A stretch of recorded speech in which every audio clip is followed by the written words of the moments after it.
I used to believe that love was quiet when it was right. Ours certainly was. No fireworks. No screaming matches.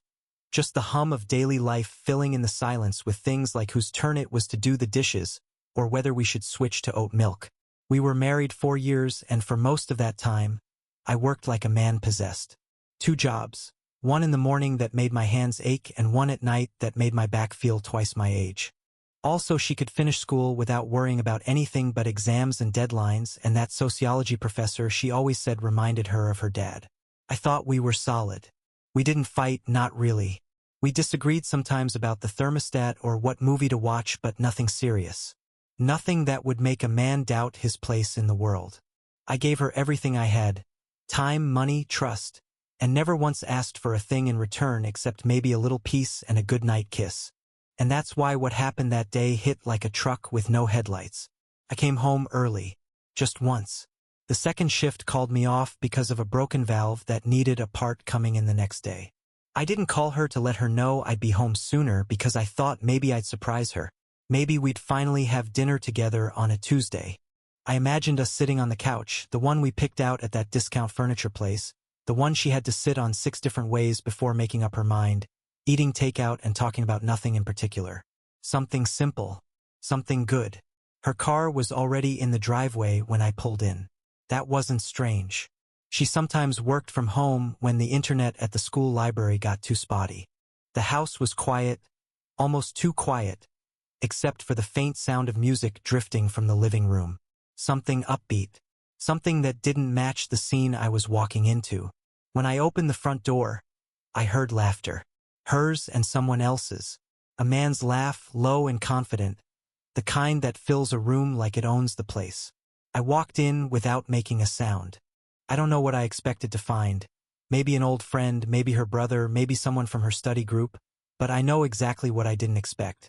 There they were, on our couch, shoes off, drinks in hand, smiling like they'd earned it. I didn't say anything at first. I just stood there.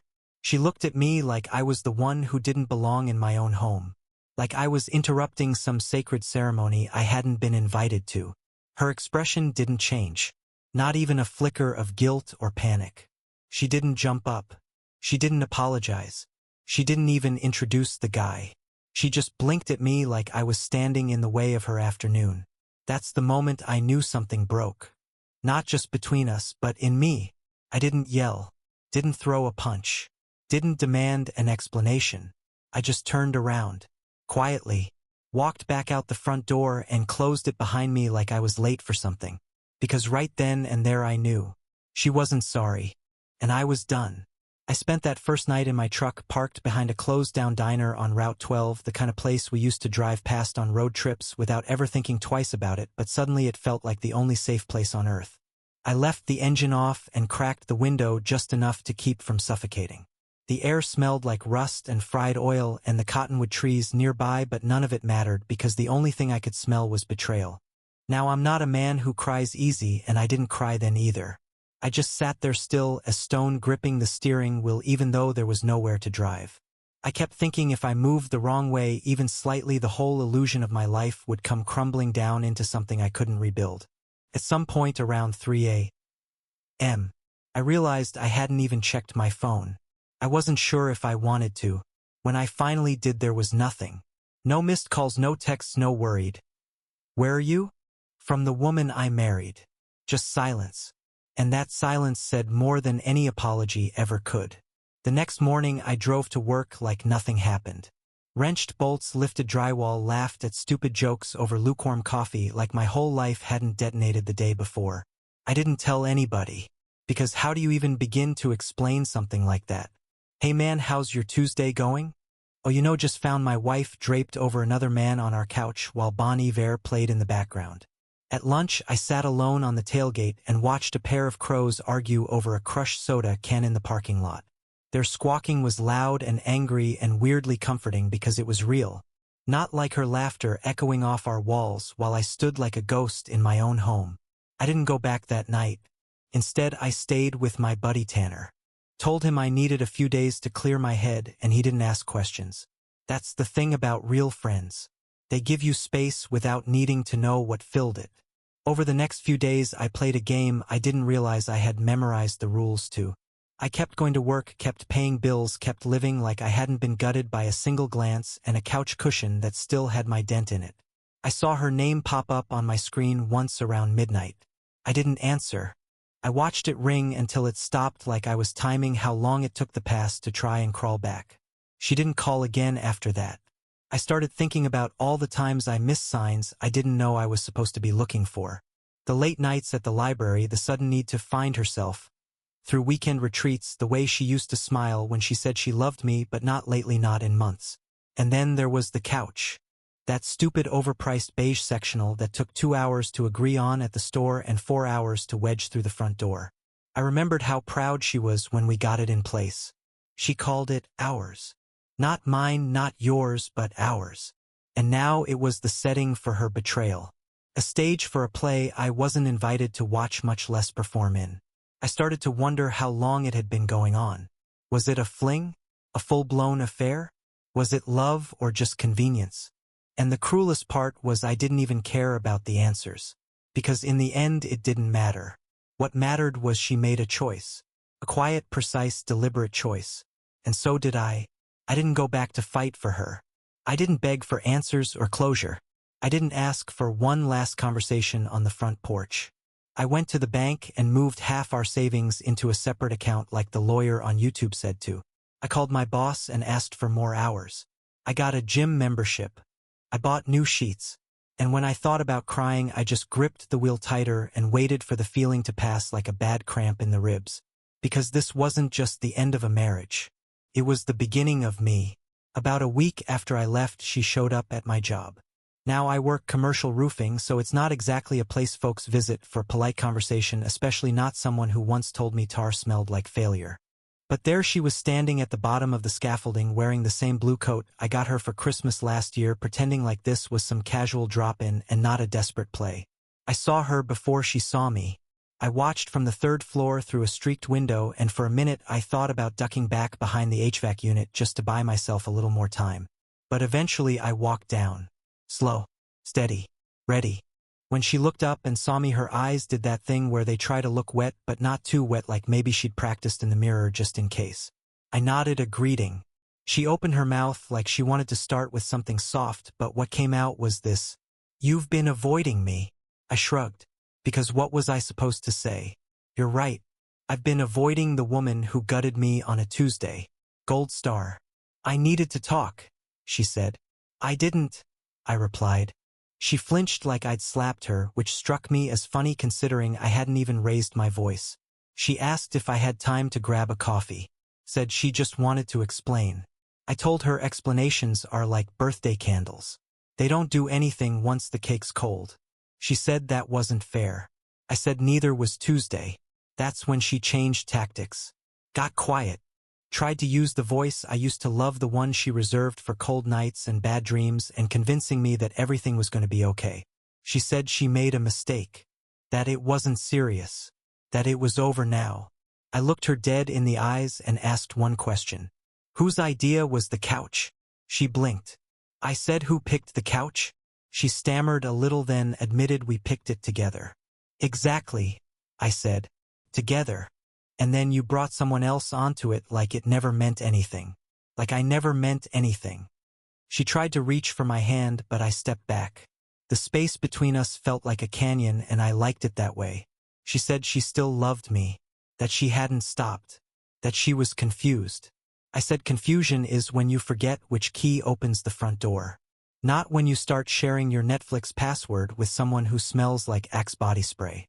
The truth is, I don't think she came there to apologize. Not really. I think she came to see if I'd forgive her. If I'd fall apart in her arms and say something dumb like, we can work through this. She came looking for comfort.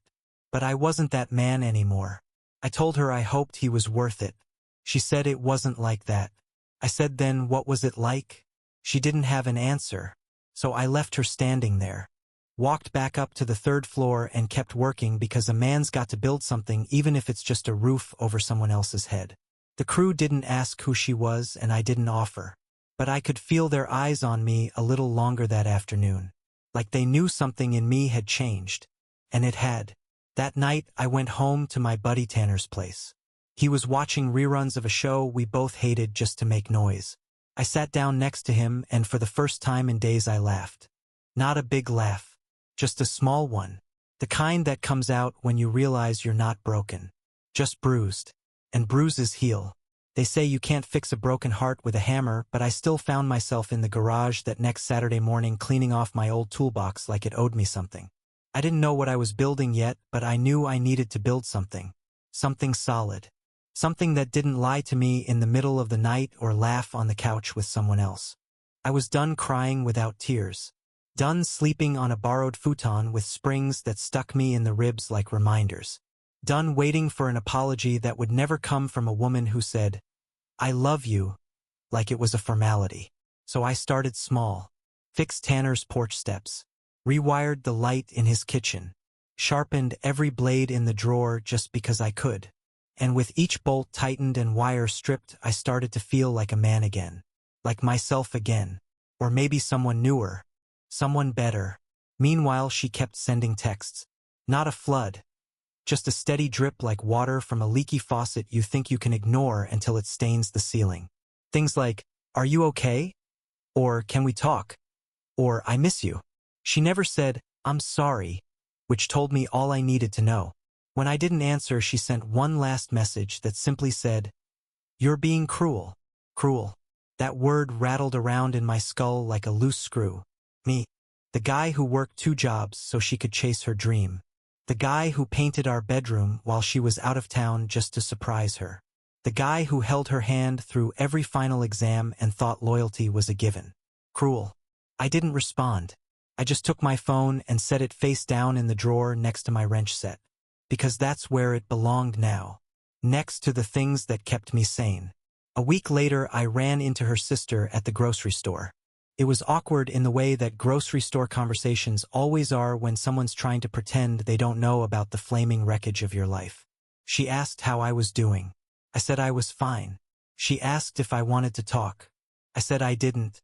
She nodded like she understood, but her eyes said she knew more than she was letting on. Before she left, she said one thing. "You know she's hurting too." I didn't say it out loud, but the words popped up in my mind like a reflex. Good. I didn't wish her pain. I just wanted her to understand mine. Not in some metaphorical poetic way. I wanted her to feel what it was like to walk into a room and find the world you built rotting from the inside out. To see love turned into furniture stains and echoing laughter that didn't include you. I wanted her to carry that moment forever because I knew I would. That night I sat in Tanner's garage with a beer in one hand and a screwdriver in the other, just thinking. Not brooding. Not sulking. Just thinking. About how much trust really costs. About how fast a man can lose everything when he lets his guard down. About how I could spend the rest of my life trying to understand what she did and still never get an answer that satisfied. And that's when I realized something. I didn't need answers. I needed peace. And peace wasn't going to come from her. A month went by and I hadn't stepped foot in our house. Not once. Not to grab a jacket, not to check the mail, not to reclaim the coffee mug that had my name etched on it in her cursive handwriting. I left it all behind like a man who'd seen the fire and decided to stop rebuilding where the ashes still smoldered. Then the lawyer called. Said she wanted to meet. Not in court, not through paperwork, but face to face. Said she was willing to discuss arrangements and maybe try to come to an understanding. I could almost hear the air quotes in his voice. She wasn't looking for understanding. She was looking for absolution. And she wanted to wear her best sweater while asking for it over lattes at a quiet table. I told him I'd think about it. But what I did instead was drive back to the house on a Sunday when I knew she wouldn't be there. She had brunch with her mother every other weekend, and I knew she wouldn't skip it. Some routines stick even after the vows fall apart. The key still worked. That surprised me.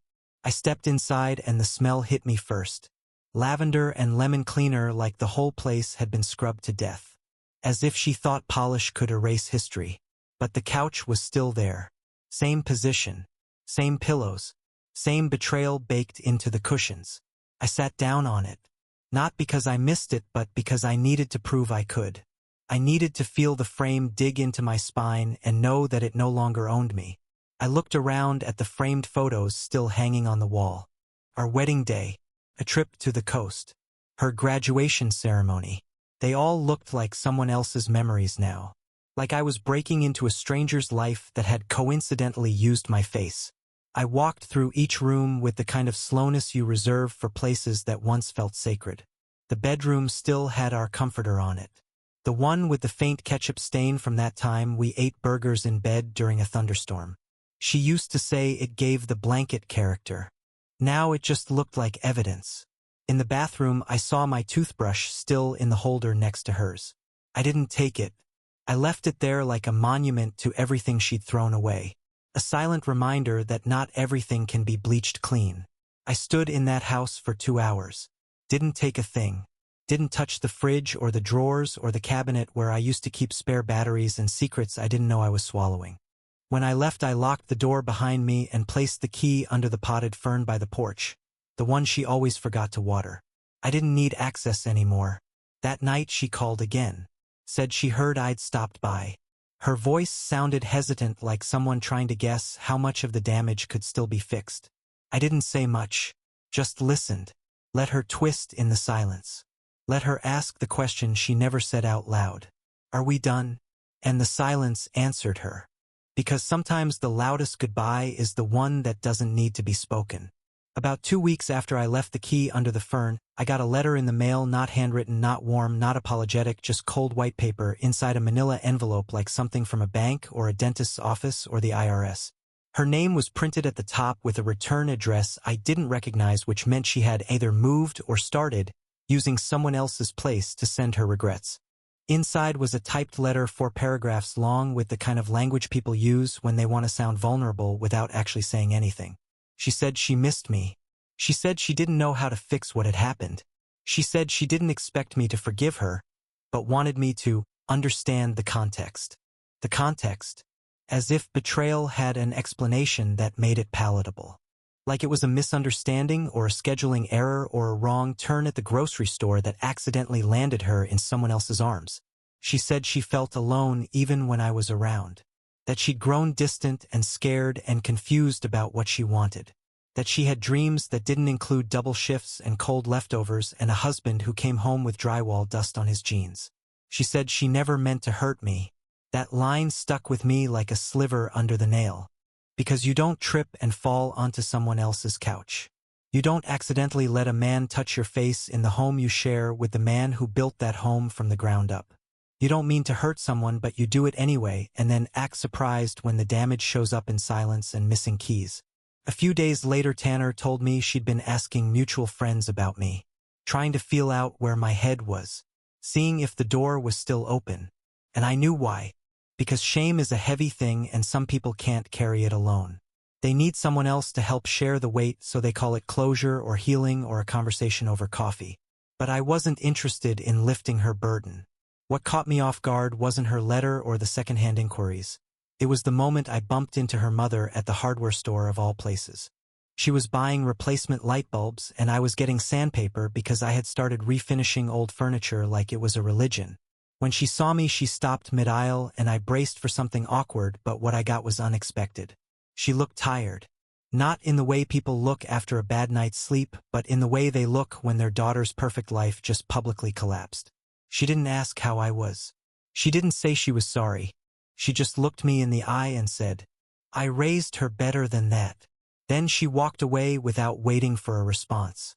And for some reason those words felt heavier than anything her daughter had written in that letter. Because they came from a place of honesty, not defense. And it made me wonder how many other people saw it coming. How many people knew the fault lines were there before the earthquake. How many watched us smile in public and thought, well, that's not going to last. That night I burned the letter. Not out of anger, but because I didn't want her version of events taking up space on my bookshelf. I watched the paper curl and blacken in Tanner's fire pit, and I realized something I hadn't said out loud yet. I wasn't mourning her anymore. I was mourning the man I used to be when I still believed in her. It happened on a Sunday. Not dramatic. Not stormy. Just regular old laundry folding, slow coffee kind of Sunday. Tanner was out back fixing the fence, and I was inside sanding down the legs of an old maple chair someone left on the curb last week.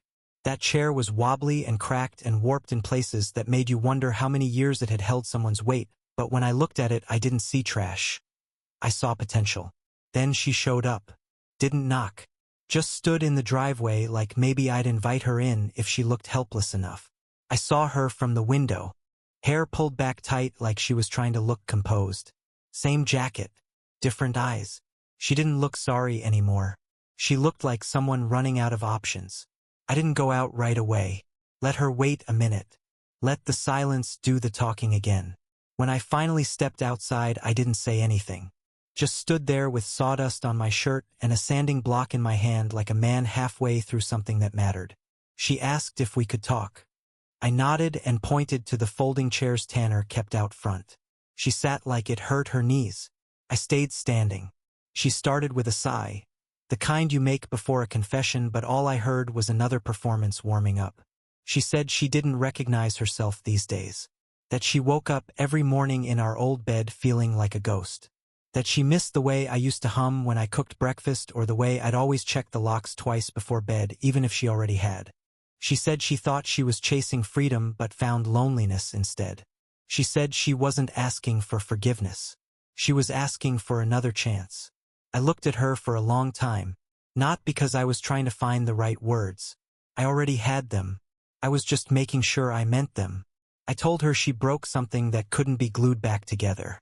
That trust wasn't a switch. It was scaffolding built slowly over years, and one wrong move could send the whole thing crashing down. I told her that love isn't about the highs. It's about the boring middle, the mundane, the Tuesday nights. And she didn't want that kind of love. Not really. I told her I wasn't mad anymore. And I wasn't. I wasn't hurt. I wasn't bitter. I wasn't anything. Because she didn't belong to me anymore. And I didn't belong to her. She nodded slowly, like she already knew. Maybe she did. Maybe she just needed to hear it out loud. Before she left, she asked one last question. Do you hate me? I looked down at my hands, at the calluses, at the dust, at the man I'd become while healing from the one she left behind. No, I said. I don't hate you. I just don't know you anymore. She left without another word. And that felt right. Later that evening, I finished sanding the chair, gave it a fresh coat of stain, and set it out in the yard to dry. It looked nothing like it did when I found it. Stronger, wiser, ready to hold weight again, just like me.